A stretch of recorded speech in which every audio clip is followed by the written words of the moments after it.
तो स्टूडेंट्स, क्या आपको भी ग्रामर के टॉपिक पढ़ने के बाद भी क्वेश्चन सॉल्व करने में दिक्कत आती है? एक्चुअली में मेन बात सिर्फ टॉपिक पढ़ना नहीं, मेन बात है सही अप्रोच को समझना। ग्रामर के टॉपिक को पढ़ने का अप्रोच सही होना चाहिए। आइए, सबसे पहले मैं आपको बताता हूं कि प्रॉब्लम क्यों होता है। तो प्रॉब्लम इसलिए होता है, आपको टॉपिक पता रहता है, आप पूरे टॉपिक को पढ़ लेते हो, ठीक है, लेकिन आप ये नहीं समझते हो कि सीबीएसई के पूछने की जो पैटर्न है वो क्या है, उसकी अप्रोच क्या है। तो देखिए, जो सीबीएसई क्वेश्चन पूछता है 10th क्लास के स्टूडेंट्स से, वो कंबाइंड फॉर्म में पूछता है, यानी ग्रामर को कंबाइंड करके, इंटीग्रेटेड भी कह सकते हो आप, ठीक है ना, एक साथ दो टॉपिक को अरेंज कर लेता है, ठीक है।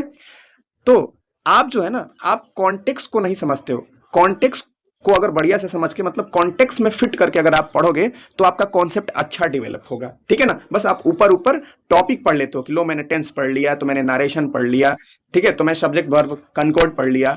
तो ऐसा नहीं होने वाला है, आपको कॉन्टेक्स्ट के अकॉर्डिंग पढ़ना होगा, तब जाके कॉन्सेप्ट डेवलप होगा, ठीक है ना। सेंटेंस में फिट करके जब आप पढ़ोगे तो कॉन्सेप्ट डेवलप होता है, ठीक है।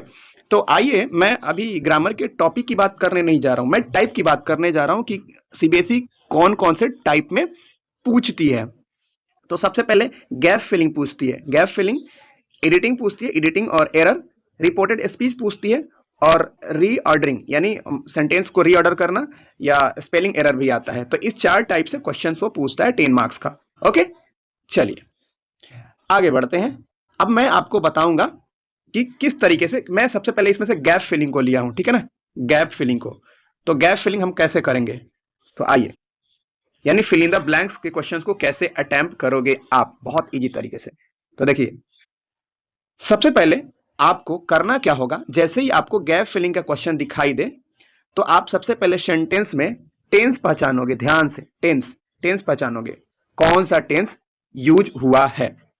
दूसरा दूसरा आप उस सेंटेंस में चेक करोगे कि जो सब्जेक्ट यूज हुआ है वो सिंगुलर है या प्लूरल है, ठीक है। तीसरा आप क्या करोगे, सेंटेंस में सेंटेंस की मीनिंग समझोगे कि सेंटेंस की मीनिंग क्या है, सेंटेंस कौन सी मीनिंग, कैसी मीनिंग कन्वे कर रही है, ठीक है।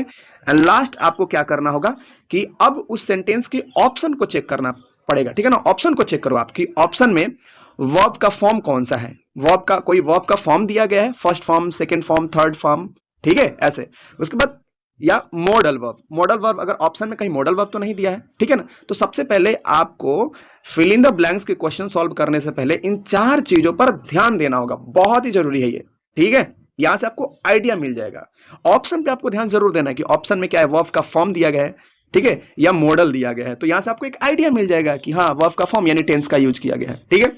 अब आगे बढ़ते हैं, फिर आगे आपको क्या करना होगा। आगे आगे मैं आपको एक चीज बताता हूं कि सबसे ज्यादा मोस्ट आस्क्ड एरिया क्या है, ठीक है ना, मतलब कि कौन से टॉपिक से सबसे ज्यादा क्वेश्चंस डेवलप करता है सीबीएसई, जो हाई फ्रीक्वेंसी होती है, ठीक है ना। ये मैंने काफी ऑब्जर्व करके प्लान किया है, बनाया है, ठीक है। तो देखिए, मिक्स्ड ग्रामर, मिक्स्ड ग्रामर जैसे मैंने आपको बताया कि इंटीग्रेटेड होता है, तो वो ना क्या करता है ना, past simple plus past perfect को एक साथ लेकर के क्वेश्चन बना लेता है, ठीक है। दूसरा दूसरा क्या करता है, present perfect versus past simple को यूज करके क्वेश्चन बनाता है, ठीक है। और तीसरा सिंपल प्रेजेंट टेंस से क्वेश्चन तैयार करता है। तो इसका मतलब यह हुआ कि जब आप पास्ट सिंपल पढ़ोगे या पास्ट परफेक्ट पढ़ोगे, तो दोनों को एक साथ कंबाइंड करके किस तरीके से क्वेश्चन बनता है ना, कॉन्टेक्स्ट के फॉर्म में आपको पढ़ना होगा और इसकी आइडेंटिटी समझनी होगी, ठीक है ना। Present perfect versus past simple एक साथ कैसे क्वेश्चन तैयार होता है, इस पे आपको ध्यान देकर के पढ़ना होगा, तब जाके आप सही से क्वेश्चन सॉल्व कर पाओगे। तीसरा simple present tense, simple present tense की आइडेंटिटी क्या है, मतलब कि कुछ वर्ड्स होते हैं जिसके बेस पे आप पकड़ लोगे कि हाँ, ये सिंपल प्रेजेंट ही है स्ट्रक्चर के साथ साथ। चौथा जो है दोस्त, वो ये रहा मॉडल्स, मॉडल से क्वेश्चन पूछता है। अब मैं मॉडल्स को भी आसान कर दे रहा हूं, देखो मॉडल से सबसे ज्यादा आपको सारे मॉडल्स नहीं पढ़ना है, आपको मस्ट, शुड, कुड और वुड, ये चार मॉडल के टॉपिक आपको अच्छे से पढ़ना है, ठीक है ना। अभी कॉन्टेक्स्ट फॉर्म में पढ़ना है, ध्यान से समझ लीजिए, कॉन्टेक्स्ट के फॉर्म में, यानी सेंटेंस में इसको कैसे यूज करके मीनिंग निकाला जाता है, इसका मीनिंग क्या निकल करके आता है, ठीक है। इन सब चीजों पर आपको ध्यान देना है। अब आइए मैं आपको एक प्रैक्टिस करके दिखाता हूं, जो जो मैंने बात बोला इसी बेस पर। चलो, तो मैंने सबसे पहले प्रैक्टिस सेट 1 ले लिया है, present perfect versus past simple. किस तरीके से क्वेश्चन तैयार करता है। और आपको भी पढ़ना है ना, तो ऐसे ही पढ़ना है, दोनों टेंस को ना एक साथ यूज करके कैसे सेंटेंस फ्रेम होते हैं। ठीक है, तो देखो मैंने क्वेश्चन लिया है, I dash my homework already, है ना, so I dash go out to play. अब देखो ये सेंटेंस को पढ़ लिया, अब फटाफट आपको सबसे पहले ऑप्शन चेक करना है। ऑप्शन में देखो क्या दिया है, ए बी सी डी, इसमें ना फिनिश्ड, इसके साथ मॉडल भी दे दिया है। उसके बाद दूसरे ऑप्शन में हैव फिनिश्ड और मॉडल दे दिया है कैन। उसके बाद सी ऑप्शन में हैड फिनिश्ड और मॉडल दे दिया कुड। और डी ऑप्शन है फिनिश और मॉडल दिया है में, यानी दो इसमें फिलअप है, तो एक साइड में वर्ब का फॉर्म आएगा और एक साइड में एक मॉडल आएगा। तो जब आपको वर्ब का फॉर्म के बारे में पता चल ही गया है, तो इससे क्लियर है कि ये जो सेंटेंस फ्रेम हुआ है, ये क्या है आपका, ये टेंस के बेस पर क्वेश्चन बना है, टेंस के बेस पे, क्योंकि टेंस में ही तो वर्ब का फॉर्म आता है। ठीक है, ठीक है, तो क्या होगा, तो देखिए सेंटेंस को आप समझिए, आई डैश माई होमवर्क ऑलरेडी। अब देखिए आपको ना टेंस की आइडेंटिटी भी आनी चाहिए। ऑलरेडी जिस सेंटेंस में अगर ऑलरेडी वर्ड लग जाए, ऑलरेडी, तो ऑलरेडी का मतलब होता है कि जो काम पहले ही हो चुका है, जो काम पहले ही हो चुका है। तो पहले ही हो चुका है काम, यानी वो परफेक्ट है। क्या है वो, परफेक्ट है। ठीक है, ठीक है, तो देखो ए ऑप्शन इसमें नहीं होगा। ठीक है ना, ए नहीं होगा, क्योंकि ए जो है वो परफेक्ट नहीं है, प्रेजेंट परफेक्ट नहीं है या पास्ट परफेक्ट नहीं है। हाँ, बी है जो प्रेजेंट परफेक्ट है, और सी है जो पास्ट परफेक्ट है। लेकिन जरा ध्यान से समझो, बी जो है वो प्रेजेंट परफेक्ट है, लेकिन उसके साथ कैन आया है, जो कैन क्या है, ये प्रेजेंट का फॉर्म है।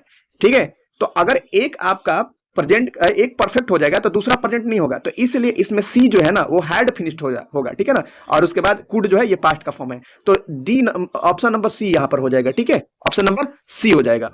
चलो आगे बढ़ के देखते हैं दूसरा, प्रैक्टिस सेट 2। ये मिक्स्ड ये है, ये बहुत ही वीवीआई है। देखो वीवीआई है सेंटेंस, देखो इसको मिक्स करके बनाया है, मिक्स करके।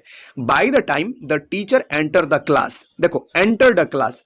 ठीक है, the students dash complete silence, the students dash complete silence. अब सबसे पहले इसको सॉल्व करने से पहले आप ऑप्शन देखो, ऑप्शन में क्या दिया गया है, वर्ब का फॉर्म है या मॉडल है, तो दिया है वर्ब का फॉर्म ही, मेंटेन, ये वर्ब का फर्स्ट फॉर्म है, मेंटेन्ड वर्ब का सेकंड फॉर्म और थर्ड फॉर्म दोनों है। अब आगे दिया हैड मेंटेन्ड, यानी हैड मेंटेन्ड क्या है, पास्ट परफेक्ट है, और डी है हैव मेंटेन्ड। ठीक है, तो अब आप खुद सोचो, आप सेंटेंस की मीनिंग निकालो। By the time the teacher enter the class, अब यहां पर एंटर्ड की बात हो रहा है, यानी टीचर एंटर कर लिया था, ये भी पास्ट ही है। तो अगर एक पास्ट में है तो दूसरा भी आगे का जो है वो भी दूसरा अभी पास्ट में ही जाएगा। तो एंटर्ड क्या है, सिंपल पास्ट है, तो आगे क्या हो जाएगा, सिंपल पास्ट के साथ क्या आता है, पास्ट परफेक्ट आता है।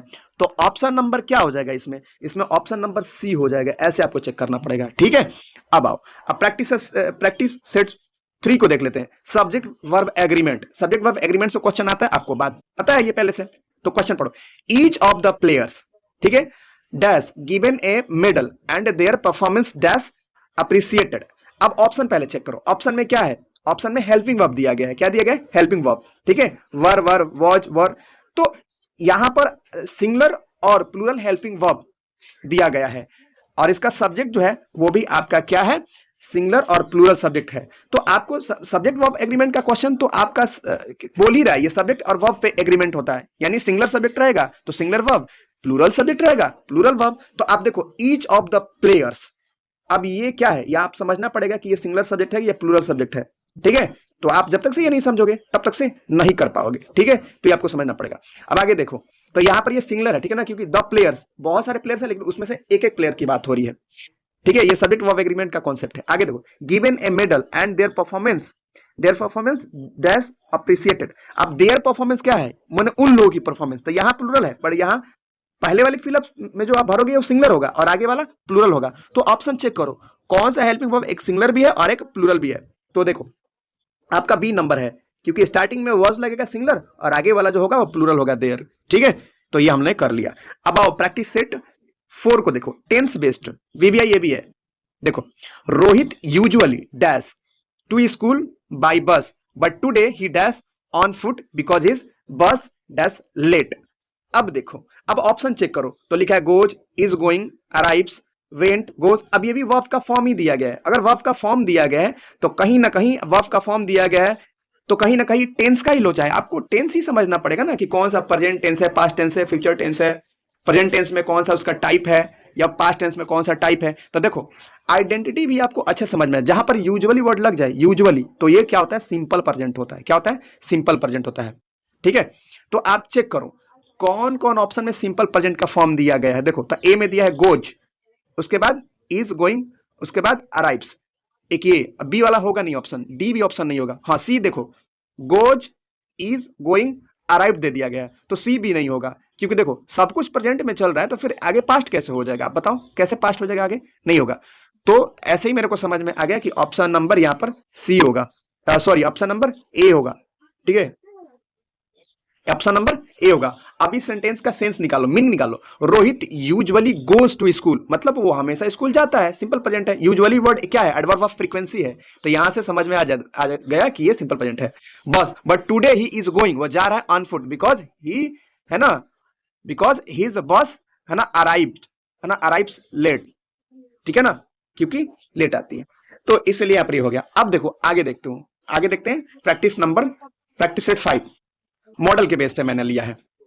देखो students dash follow the school rules, they dash not use mobile phones during class hours. Option देखो, मैं तो यहां पर लिख दिया हूं ना कि ये मॉडल्स है, आप क्वेश्चन में मॉडल्स तो नहीं आएगा।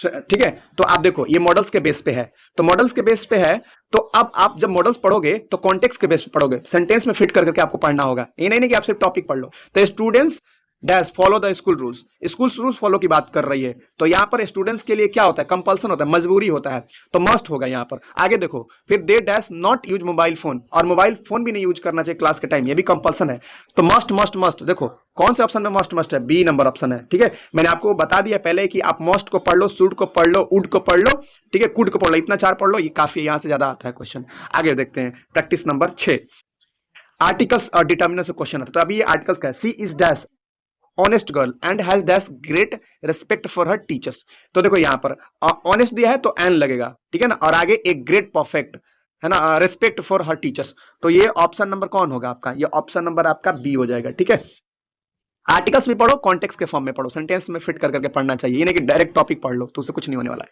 आगे देखो लास्ट डिटर्मिनर से क्वेश्चन आता है, आपको पता है डिटर्मिनर मैंने लिया, there is dash milk left in the fridge so we must buy dash more. Option देखो many much little some few many much few, ये ऑप्शंस दिए गए हैं। देखो ये डिटर्मिनर्स भी आप ना सेंटेंस के कॉन्टेक्स्ट में ही पढ़ो, डायरेक्ट खाली आप डिटर्मिनर्स पढ़ के छोड़ दो, नहीं होगा।